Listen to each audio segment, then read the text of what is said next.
Barrister Syed Saidul হক সুমন ভাইকে হুমকি দিছে। আসসালামু আলাইকুম গাইস, আজকের ভিডিওতে দেখানো হবে কে ব্যারিস্টার সুমনকে হত্যার হুমকি দিয়েছে। এই হত্যার বিষয় নিয়ে প্রধানমন্ত্রী সহ দেশের আলেম বক্তারা কি বললেন তাও থাকছে আজকের ভিডিওতে, তা প্রমাণ সহকারে দেখানো হবে। তো বন্ধুরা চলুন সর্বপ্রথম আমরা দেখে আসি দেশের আলেম বক্তারা কি বললেন ব্যারিস্টার সুমনকে নিয়ে, তারপরে চলে যাব মাননীয় প্রধানমন্ত্রীর কাছে। বাংলাদেশের যত এমপি ভোট পেয়েছেন তার থেকে সবথেকে বেশি ভোট পেয়েছেন এই মানবতার ফেরিওয়ালা ব্যারিস্টার সুমন ভাই, একটু মারহাবা করুন। তিনি মাঝে মাঝে যে কাজগুলো করে দেখায়, এটা দেখার মতো। তবে এটা যদি মানুষ দেখানো হয় তাহলে বড় মুনাফেক বা বেয়াদব হয়ে যাবে, আর যদি মানুষ দেখানো না হয় তাহলে ব্যারিস্টার সুমনকে 18 কোটি মানুষের মধ্যে থেকে আমরা অভিনন্দন জানাই। চিৎকার দিয়ে জোরে কোন আল্লাহু আকবার, আরো জোরে বলেন আল্লাহু আকবার। গত রাত্রে তার একটা তাজা খবর শোনাই। একটা রিকশার মধ্যে চড়ছে গভীর রাত্রে, রিকশাওয়ালাকে ডাক দিয়ে বলে, ব্যারিস্টার সুমনকে চেনেন? ওর তো জানেন গ্রাম্য ভাষা, ব্যারিস্টার সুমন রে চেননি? তো ওই রিকশাওয়ালা কয় চিনি। কয় কেবা মানুষ? তো রিকশাওয়ালা কয় ওর থেকে ভালো মানুষ আমাদের হবিগঞ্জে এটাও নেই। মারহাবা কর। রিকশাওয়ালার কাছে বলে, আপনি কি ভালো করে জানেন ওনাকে? ওনাকে চেনেন? ব্যারিস্টার সুমন ও তো ভালো মানুষ না। রিকশাওয়ালা 1 পর্যায় 2 পর্যায় 3 পর্যায় শোনার পর ডাক দিয়ে বলে, ভাইজান আপনি না হয় আমাকে 100 টাকা দিবেন, না খুশি হয়ে 200 টাকা দিবেন। নামেন রিকশা থেকে, নামেন মিয়া। আমার ব্যারিস্টার সুমনকে যদি আর একটা মন্তব্য করেন, ব্যারিস্টার সুমন এই যে ঠান্ডা দিনের কারণে একটা ওই যে ওই ইয়া টুপি পড়ছে, কি টুপি কয়টা? হ্যাঁ, ওরে বাপ, এই টুপি পড়ছে একেবারে মুখ ঢাকা, খালি চোখটা দেখা যায়। তো ওক তো আর দেখা পায় না, ও তো গ্রাম্য ভাষায় বলে। রিকশাওয়ালা 1 পর্যায়ে কয়, এই ভদ্রলোক, আর যদি আমার ব্যারিস্টার সুমনকে নিয়ে একটা বাজে কথা বলেন, এক্ষণে রিকশা থেকে নামেন। রিকশাওয়ালাকে ডাক দিয়ে বলে, স্যার এই যে দেখেন। দেখার পর যখন দেখছে ইনি সেই ব্যারিস্টার সুমন, মারহাবা কর।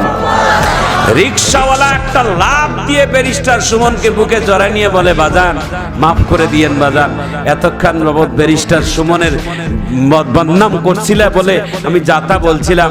আপনি যদি ব্যারিস্টার সুমন হইতেন তাহলে এটা আমি জানলে এই কথাগুলো বলতাম, আপনি মাফ করে দিয়েন। জনগণের ভালোবাসা এমনই হয়। একটু চিৎকার দিয়ে ধরে কোন আল্লাহু আকবার। ব্যারিস্টার সুমনকে আমি ভালো বলি না, খারাপও বলি না। ব্যারিস্টার সুমনের কিছু খারাপ আছে, এগুলো সব কথা বলা যাবে না। তবে এইটুকু বলি, যখন ভালো কিছু করে আমরা তখন ভালোটাই বলি। ব্যারিস্টার সুমন জাতির মানবতার জন্য ফেরিওয়ালা হয়ে যেভাবে তুমি কাজ করতেছো, এটা যদি পরকালের জন্য হয় তাহলে তোমার জন্য আহলা ওয়া সাহলা। কথা বলেন ঠিক কিনা? আর যদি তুমি ভিউ বাড়ানোর জন্য, মানুষকে দেখানোর জন্য, মানুষের কাছে জনপ্রিয়তা হওয়ার জন্য কাজ করো, তাহলে তুমি বাংলাদেশের সবথেকে বড় ফিতনাবাজ। কথা বলেন ঠিক কিনা? আরো জোরে বলুন ঠিক কিনা?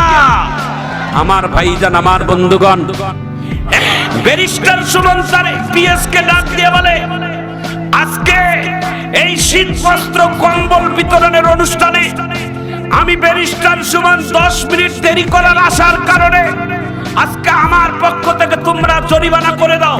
এই জরিমানার রায় আমি নিজেই ব্যারিস্টার দিয়ে দিলাম। জরিমানা কেমন?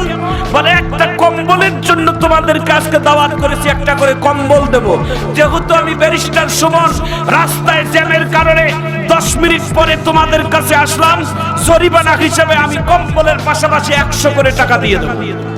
বাংলাদেশের তথাকথিত একজন এমপি, জনপ্রিয় এমপি, যাকে বাংলাদেশের 18 কোটি মানুষের উপাধি দিয়েছেন কথার ফেরিওয়ালা, তিনি বাংলাদেশের একজন পাতলা পুতলা ছেলে।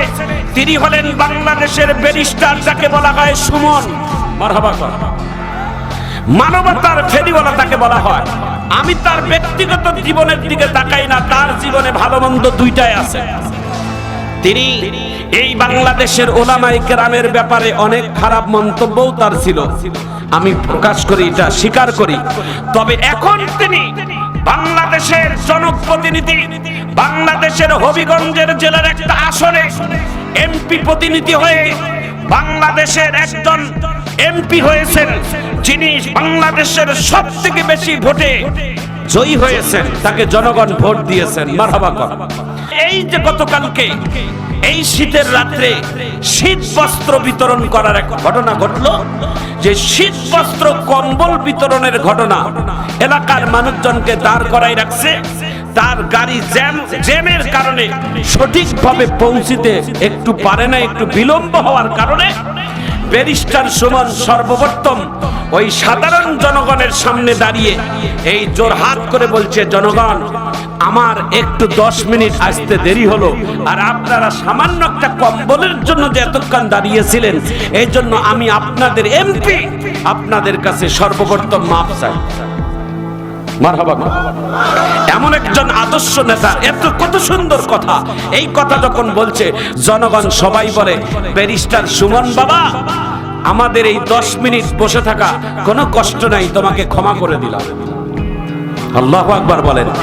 ব্যারিস্টার সুমন স্যার পিএস কে ডাক দিয়ে বলে, আজকে এই শীত বস্ত্র কম্বল বিতরণের অনুষ্ঠানে আমি ব্যারিস্টার সুমন 10 মিনিট দেরি করার আসার কারণে আজকে আমার পক্ষ থেকে তোমরা জরিমানা করে দাও। এই জরিমানার রায় আমি নিজেই ব্যারিস্টার দিয়ে দিলাম। জরিমানা কেমন? বলে, একটা কম্বলের জন্য তোমাদের কাছে দাওয়াত করেছি, একটা করে কম্বল দেব। যেহেতু আমি ব্যারিস্টার সুমন রাস্তায় জ্যামের কারণে 10 মিনিট পরে তোমাদের কাছে আসলাম, জরিমানা হিসেবে আমি কম্বলের পাশাপাশি 100 করে টাকা দিয়ে দেব।